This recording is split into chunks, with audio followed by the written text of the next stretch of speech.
তো যেই জাতি সবচেয়ে বেশি নবীদেরকে হত্যা করেছে এবং হত্যার চেষ্টা চালিয়েছে তারা কিন্তু ইহুদি। তাদের ঘিরে যেসব মুসলিম কান্ট্রি গুলো আছে, আমি তো মনে করি তারা যদি মানে একসাথে থুতু ফেলে তাহলেও দখলদার বাহিনীর এখানে থাকবার কথা নয়, তারা থাকতে পারবে না।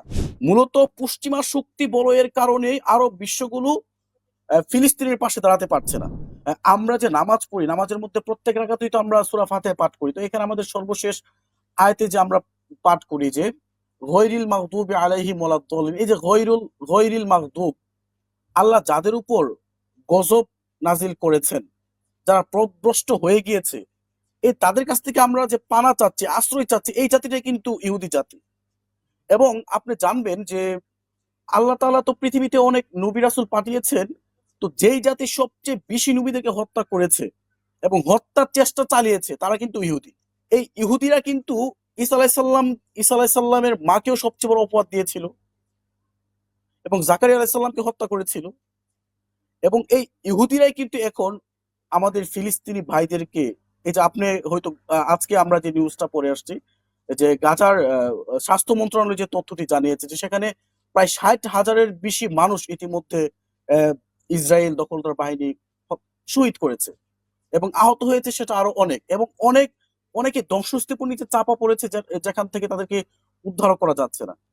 এই যে ফিলিস্তিনের একটা সংকট তৈরি হয়েছে এবং ইহুদিরা আমাদের মুসলিম ভাইদেরকে প্রতিনিয়ত মেরে শহীদ করে ফেলছেন। কিন্তু আমাদের আসলে আমরা বাংলাদেশি মুসলিম সহ এবং পৃথিবীর অন্যান্য মুসলিমরা কি করছি?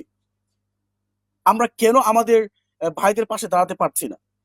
আমি মেহেদী ভাই, আমি যদি আপনাকে একটা তথ্য দেই, ধরুন ফিলিস্তিন যে অঞ্চল আর কি, তো ফিলিস্তিন অঞ্চলের আশপাশে যেসব রাষ্ট্রগুলো, এর মধ্যে কিন্তু সবগুলো রাষ্ট্রই মুসলিম। আপনি জর্ডানের কথা বলেন, লেবাননের কথা বলেন, মিশরের কথা বলেন, এবং আরো যে সবগুলো রাষ্ট্র আছে, দেশ আছে, সবগুলো কিন্তু মুসলিম কান্ট্রি।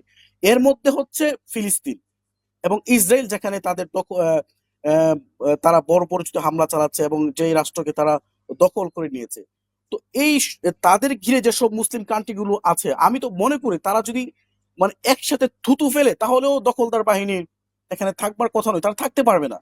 কিন্তু আমাদের এই আশপাশে যে সমস্ত মুসলিম কান্ট্রি গুলো আছে তারা কিন্তু কোনো ধরনের আওয়াজ তুলছে না, প্রতিহতের চেষ্টাও করছে না। এবং তারা কেন, তাদের ছাড়া আমাদের যেসব আরব কান্ট্রি গুলো আছে, সৌদি আরবের কথা বলেন এবং অন্যান্য আরব আমিরাতের কথা বলেন, তারাও কিন্তু এই ব্যাপারে কোনো বড় ধরনের ভূমিকা পালন করছে না। আমার কাছে যেটা মনে হয়েছে আসলে আরব কান্ট্রি গুলো বা আরব বিশ্বগুলোর মধ্যে যেসব রাষ্ট্র, সৌদি আরব বা আরব আমিরাত, তারা কেন আসলে ইসরায়েলের বিরুদ্ধে কথা বলছে না? তো আমি যেটা ফাইন্ড আউট করতে পেরেছি আর কি, যে তারা শক্ত অবস্থান না নেওয়ার কারণ হচ্ছে ইসরায়েলকে ঘিরে আছে পশ্চিমাদের বিশাল বড় একটা শক্তি বলয়।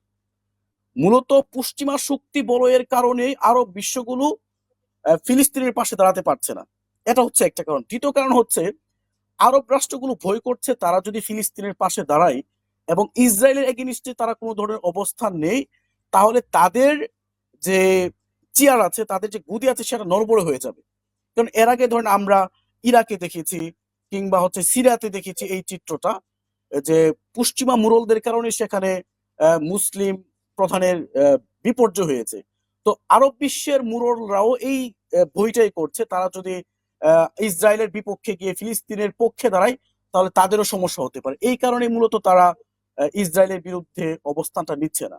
এখানে সবচেয়ে বড় কাজটা করছে পশ্চিমা পশ্চিমা বলয়। অথচ দেখেন পশ্চিমা যে কান্ট্রি গুলো আছে বা ইউরোপীয় ইউনিয়ন যে সমস্ত দেশগুলো আছে, তারা কিন্তু ইসরায়েলকে নানাভাবে যত ধরনের সাপোর্ট দেওয়া দরকার সব ধরনের সাপোর্ট কিন্তু তারা দিয়ে যাচ্ছে।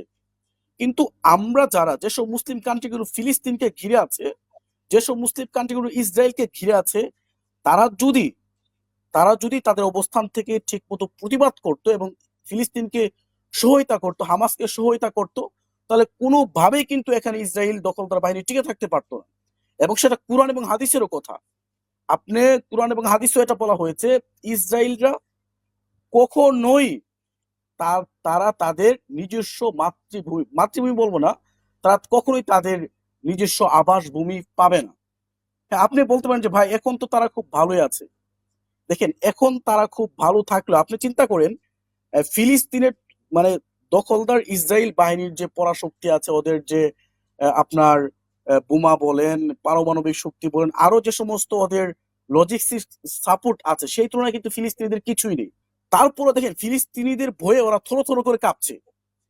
নিরস্ত্র ফিলিস্তিনিদেরকে ওরা প্রতিনিয়ত হত্যা করছে এই ভয়ে যে ফিলিস্তিনিরা তাদের রাজ্য বা তাদের যে রাষ্ট্র আছে সেটা দখল, রাষ্ট্র না সরি, তারা যে দখল করে যেখানে বসেছে এটা তো আবার পুনরায় তারা তাদের মাতৃভূমি উদ্ধার করে ফেলবে, এই ভয়ে কিন্তু ওরা প্রতিদিন গাজাবাসীর উপরে হামলা আক্রমণ চালাচ্ছে। তার মানে আমরা যদি মনে করি যে ওরা অনেক শক্তিশালী, ওদের অনেক টেকনিক্যালি অনেক সাউন্ড ওরা, তারপর কিন্তু ওরা এই ভয়ে, মানে ওদের জোজুর ভয় যে কোন সময় ফিলিস্তিনিরা এসে আবার তাদেরকে এখান থেকে সরিয়ে ফিলিস্তিনিরা তাদের মাতৃভূমিকে আবার পুনরায় তারা তাদের দখলে নিয়ে যায় এবং উদ্ধার পুনরুদ্ধার করতে পারে। করবে।